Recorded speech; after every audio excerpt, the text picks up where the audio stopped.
Hello बच्चों, welcome to the lip lab.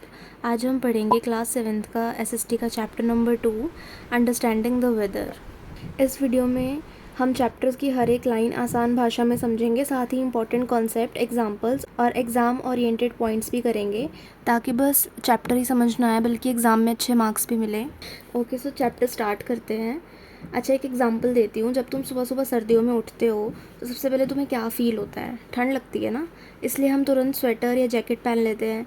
लेकिन कभी सोचा है कि हमें कैसे पता चलता है कि आज ठंड है या गर्मी है? तो इसका जवाब है वेदर, यानी मौसम। अब वेदर क्या होता है? तो वेदर का मतलब है किसी भी जगह पर किसी खास समय में जो वातावरण की स्थिति है, यानी कि स्टेट है जो एटमॉस्फेयर की, उसी को हम वेदर कहते हैं। कि आज सर्दी है या गर्मी है। जैसे मैं दिल्ली का एग्जांपल लूँ तो सुबह यहाँ पे ठंड भी हो सकती है ना, दिन में गर्मी हो सकती है, शाम को बारिश भी आ सकती है, फिर रात को फिर ठंड हो सकती है। तो यहाँ पे मौसम कैसा है कि बदल रहा है टाइम टू टाइम। तो वेदर क्या है? फिक्स नहीं है। वेदर जो है हमारा बदलता रहता है। अब यहाँ पे देखो, एक नया वर्ड आया है, एटमॉस्फेयर। एटमॉस्फेयर क्या होता है? तो एटमॉस्फेयर का मतलब है पृथ्वी की चारों ओर मौजूद गैसों की परत होती है, जो लेयर ऑफ गैसेस होती हैं हमारी धरती के आसपास। इन्हीं गैसों को हम एयर या हवा कहते हैं। अब एक आसान एग्जाम्पल समझो, जैसे केक की कई लेयर्स होती है ना, मतलब एक के ऊपर एक होती है। बिल्कुल उसी तरह पृथ्वी के चारों ओर भी कई लेयर्स हैं, जिन्हें मिलाकर एटमॉस्फेयर कहा जाता है। यानी अर्थ बीच में है और उसके चारों तरफ कई गैसों की परतें हैं या फिर लेयर्स हैं। इसी एटमॉस्फेयर में होने के बदलाव की वजह से हमें कभी कभी गर्मी लगती है, कभी ठंड लगती है, कभी बारिश वाला मौसम होता है और कभी तेज़ हवा महसूस होने लगती है। अब वेदर की डेफिनेशन क्या हो गई? The state of earth's atmosphere at particular time and place. और एटमॉस्फेयर की डेफिनेशन हुई the layer of gases surrounding the earth. Okay, so जब अब एटमॉस्फेयर की इतनी सारी लेयर्स है तो हमारे लिए सबसे इंपॉर्टेंट लेयर कौन सी है? तो आंसर है ट्रोपोस्फेयर। ट्रोपोस्फेयर पृथ्वी के सबसे नीचे वाली लेयर होती है, यानी जो अर्थ की सरफेस के सबसे करीब है। अब ज़रा सोचो, हम इंसान कहाँ रहते हैं, जानवर कहाँ रहते हैं, पेड़ पौधे कहाँ उगते हैं? तो इसी ट्रोपोस्फेयर में उगते हैं। यानी जितने भी land based plants and animals या फिर ह्यूमंस हैं, सभी इस लेयर में रहते हैं, यहीं की हवा में सांस लेते हैं। और अब एक बहुत इंपॉर्टेंट बात, आपने नोटिस किया होगा कि कभी बारिश होती है, कभी तेज़ हवा चलती है, कभी बादल आते हैं, कभी तूफान आता है, कभी बर्फ़बारी होती है। तो ये लगभग सारे वेदर चेंजेस ट्रोपोस्फेयर में ही होते हैं। इसलिए अगर एग्ज़ाम में पूछा जाए कि वेदर फेनोमेना किस लेयर में होता है, तो आंसर होगा ट्रोपोस्फेयर। अब इसकी हाइट भी याद रखनी है। ट्रोपोस्फेयर लगभग 6 से 18 किलोमीटर तक फैला होता है, लेकिन ये हर जगह बराबर नहीं होती। जो पोल्स है, जो नॉर्थ पोल है और जो साउथ पोल है, वहाँ पे बहुत ज़्यादा ठंड होती है, ठंडी हवा सिकुड़ जाती है, इसलिए वहाँ ट्रोपोस्फेयर पतली यानी कि लेस थिक होती है। वहीं ट्रॉपिकल रीजन यानी इक्वेटर के आसपास ज़्यादा गर्मी होती है, गर्म हवा फैल जाती है, इसलिए वहाँ ट्रोपोस्फेयर ज़्यादा मोटी या फिर थिकर होती है। अब आसान ट्रिक याद रख लो, कोल्ड एयर जो है वो सिकुड़ती है, ट्रोपोस्फेयर वहाँ पे थिन होती है। और जो वार्म एयर है वो एक्सपैंड होती है, वो फैलती है, तो ट्रोपोस्फेयर वहाँ पे थिक होती है। ठीक है, तो याद रखना कि नियरेस्ट लेयर जो है वो अर्थ की कौन सी है? ट्रोपोस्फेयर है। ह्यूमंस, एनिमल्स और प्लांट्स कहाँ रहते हैं? तो ट्रोपोस्फेयर में रहते हैं। लगभग सारे वेदर चेंजेस यहीं होते हैं। पोल्स पर ये जो लेयर है वो पतली होती है और ट्रॉपिकल रीजन में ये लेयर मोटी होती है। ओके, अब सबसे इंपॉर्टेंट टॉपिक आता है एलिमेंट्स ऑफ वेदर। अब सबसे पहले देखो, एलिमेंट का मतलब समझो क्या होता है। तो एलिमेंट का मतलब होता है मुख्य हिस्सा, मेन पार्ट या फिर ज़रूरी चीज़ें। जैसे कि हम चाय बनाते हैं तो चाय में ज़रूरी चीज़ें कौन कौन सी होती है? दूध, चाय पत्ती, चीनी, पानी, है ना।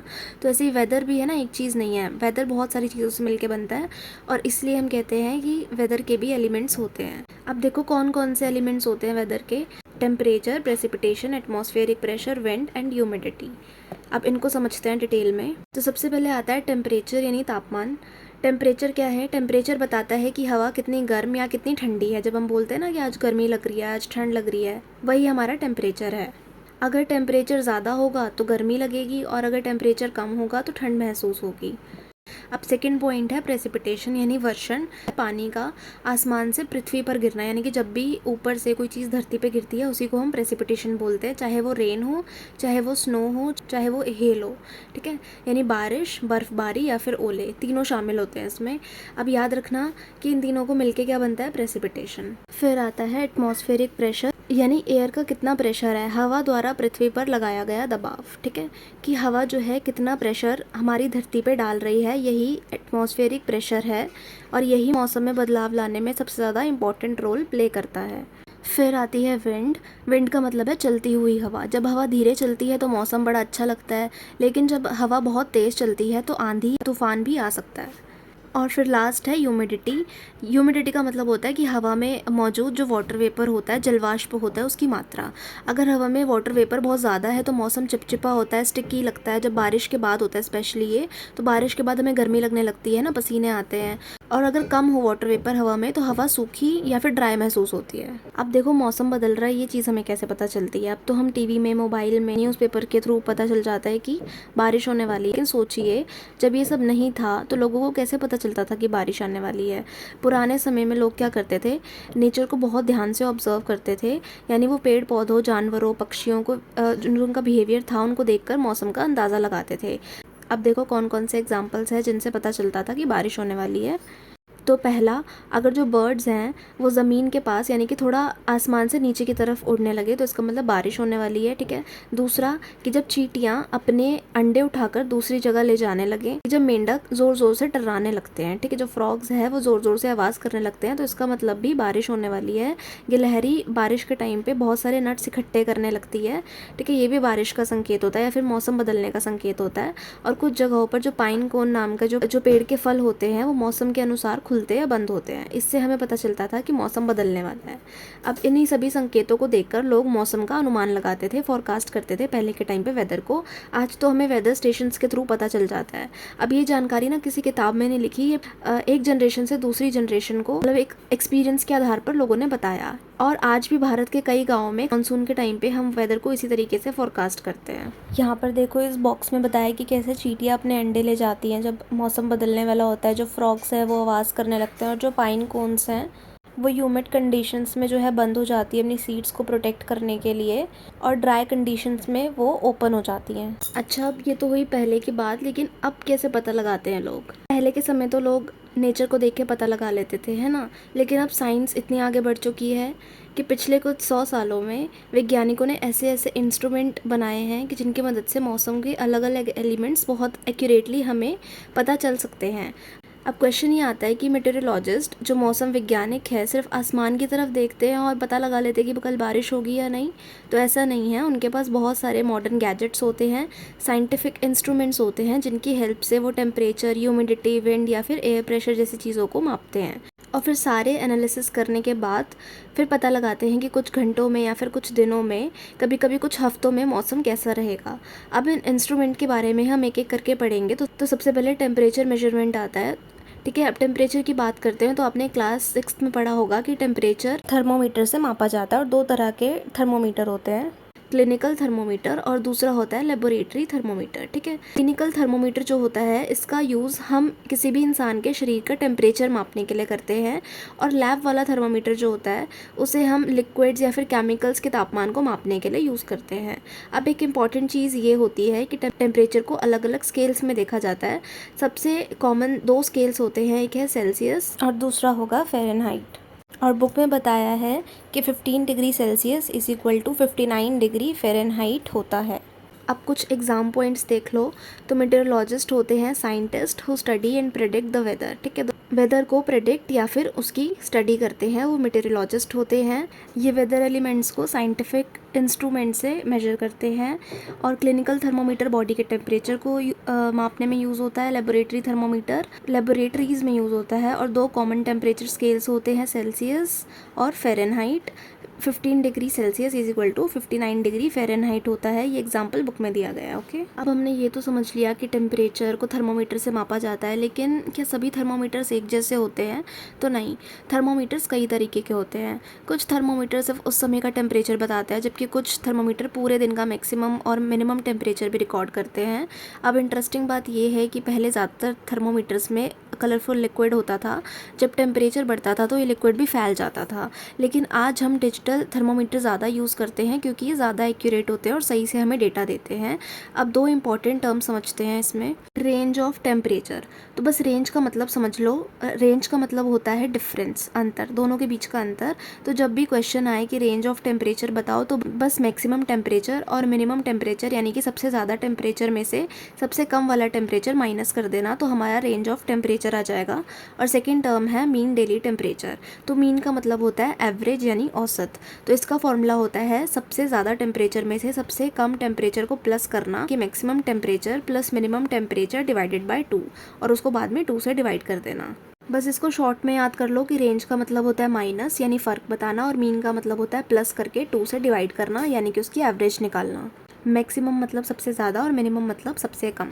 ओके, अब देखो कि भारत में मौसम की जानकारी देने और उसका फोरकास्ट करने का काम जो है एक सरकारी संस्था करती है जिसका नाम है इंडियन मेटेरोलॉजिकल डिपार्टमेंट IMD, और इसकी स्थापना हुई थी 1875 में। ठीक है, ये क्वेश्चन की तरह भी पूछ सकता है एग्ज़ाम में। और इसका एक बहुत सुंदर मोटो है, आदित्य जयति वृष्टि, यानी कि जिसका मतलब है सूर्य से वर्षा उत्पन्न होती है। अब सूर्य से कैसे होती है, तो वाटर साइकिल पड़ी होगी ना कि सूरज की गर्मी जो है समुद्र पे पड़ती है और फिर भाप बनती है, फिर बादल बनते हैं, देन बारिश होती है। ठीक है, तो इसलिए कहा गया है, इसका मीनिंग जो है वो ये है, from the sun arises rain, from rain comes food, and from food living being originate. और ये एक एंशियंट टेक्स्ट से लिया गया है जिसका नाम है मनुस्मृति। यानी कि सूरज से बारिश होती है, बारिश से भोजन उत्पन्न होता है, और भोजन से हम सभी जीवों का जीवन चलता है। अब आता है हमारा नेक्स्ट वेदर एलिमेंट जो कि है प्रेसिपिटेशन, यानी कि जब भी आसमान से कोई भी चीज़ धरती पे गिरती है उसको हम प्रेसिपिटेशन बोलते हैं। अब हमने न्यूज़ तो काफ़ी देखी है कि आज दिल्ली में 30 मिलीमीटर रेनफॉल हुई, पर क्वेश्चन ये है कि 30 मिलीमीटर रेनफॉल का मतलब क्या होता है। किसी एक जगह पे गिरा हुआ बारिश का पानी बिना कहीं बहे या फिर ज़मीन में समाए एक सरफेस पे इकट्ठा हो जाए तो उसकी जो डेप्थ है, उसकी जो गहराई है वो 30 मिलीमीटर की होगी।